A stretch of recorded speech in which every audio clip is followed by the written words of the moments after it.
Então vamos lá, esse aqui é o primeiro exercício da lista que vale um pontinho extra, né? E aqui era para mostrar os multiplicadores de 3 até quando ele for 5, né? Então 3 vezes 1, 3 vezes 2, 3 vezes 3 até 5. E aqui eu fiz com for. Eu entrei declarando multiplicador como int igual a 1, né? Para fazer a multiplicação. E o multiplicador, enquanto ele for menor ou igual a 5, ele vai contando. E aí a gente vai testar agora. Certinho, então?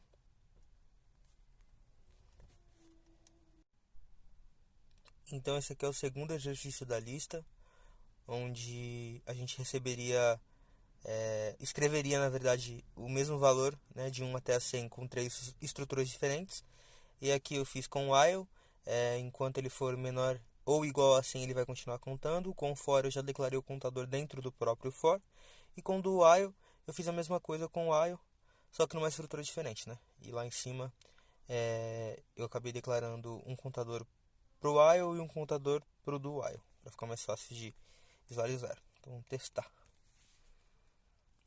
Então aqui, ó, ele começa do 1 e vai até o 100, e aí depois de novo, 1 até o 100, e depois de novo, 1 até o 100. Então aqui é o terceiro exercício da lista, onde a gente vai estipular 10 valores, e dentre esses 10 valores, o programa vai mostrar o maior e o menor valor. Aqui eu comecei com a variável float, né, com os valores, e aqui como o professor ensinou em aula, eu já estipulei o maior valor sendo o valor digitado e o menor valor sendo o valor digitado. E aí fiz as condições, né? Se o valor digitado for maior que o maior valor, então ele assume essa posição de maior valor.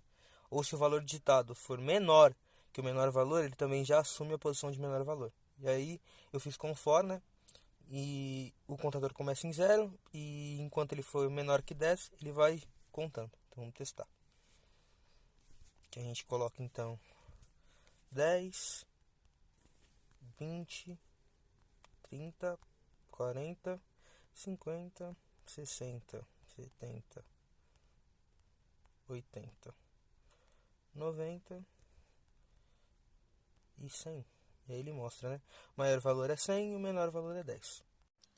Então esse aqui é o terceiro exercício da lista, onde ele pede para que digite uma quantidade de números a serem lidos e mostre apenas os ímpares, né? Então aqui eu fiz também com um for, onde o contador ele vai ser igual a zero, vai começar em zero, e o contador vai ser menor que os números lidos. E aí ele vai somando, né? Até quando ele for menor, enquanto ele for menor que esses números lidos. E aí eu fiz as condições, né, em cima, para que o usuário não possa digitar um número maior que zero para ser menor que zero para ser lido. Então vamos testar. Então aqui, se eu digitar que o programa vai ler 5 números, por exemplo, e digitar 6, ele não mostra nada. O 7 ele já mostra que é ímpar, o 8 ele não mostra nada. O 9 ele mostra que é ímpar. 4 ele não mostra nada e aí encerra, né? Porque já deu 5.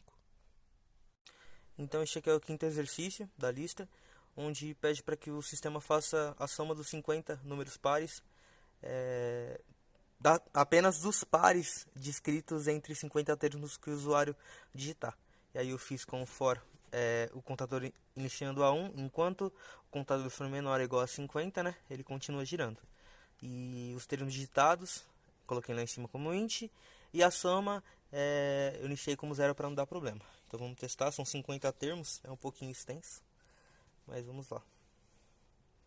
Vou fazer com 2 para o professor ver que dá certo, mas dá certo com qualquer termo. E com 2 vai ficar mais fácil de visualizar porque é para dar 100, né?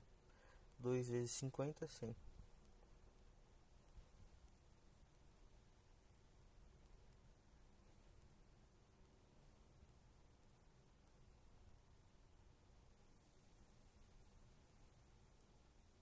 Esse aqui é um pouquinho extenso, é muito termo para digitar, mas vai dar certo.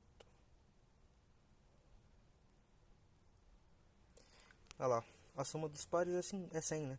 Porque 2 vezes 50 é 100. Então esse aqui é o sexto exercício da lista, onde pedia para que fizesse a soma dos pares entre um intervalo entre dois números que o usuário digitasse, né, fornecesse, e a multiplicação dos ímpares deste mesmo valor. Então aqui eu fiz todas as condições para o sistema receber o maior e o menor valor para conseguir distinguir esse intervalo entre o sistema. Fiz com for, onde o contador para soma e para multiplicação também, que é a mesma coisa, começa do número maior e vai contando enquanto ele for menor ou igual ao número maior. E dentro do if aqui eu fiz a condição da soma, e dentro do if do multiplicador eu fiz a condição de multiplicador. Vamos testar agora. Então eu vou digitar, vamos supor, 20 e 10, que vai ser do 10 até o 20. E aí a soma dos pares é 90, e a multiplicação dos números ímpares desse intervalo é 3.240. Então aqui é o 7º exercício da lista, né? Onde era para fazer um programa que some todos os números naturais abaixo de 1000 e que são múltiplos de 3 e 5. Então aqui eu fiz com for, começando o contador em 1 e fazendo que o contador vai girar enquanto ele for menor que 1000. E aqui eu fiz um if para justamente fazer essa condição, que para ser múltiplo precisa divisível por 3 igual a 0, e divisível por 5 também dá 0, né? E aí depois faz a soma ali. Vamos testar. Que eu já tinha testado uma vez, mas... sim, eu pensei que eu ia ter que digitar alguma coisa. Mas a soma dos números naturais, né, entre 1000 até chegar em 1000 nesse intervalo, e múltiplos de 3 e 5, é 233.168, o número que resulta dessa soma, né, dos múltiplos de 3 e de 5. Aqui é o 8º exercício da lista, onde pedia para fazer o menu. E aí a gente já tinha feito algo parecido, né? Mas aqui eu fiz com while, fazendo o contador sendo igual a 1.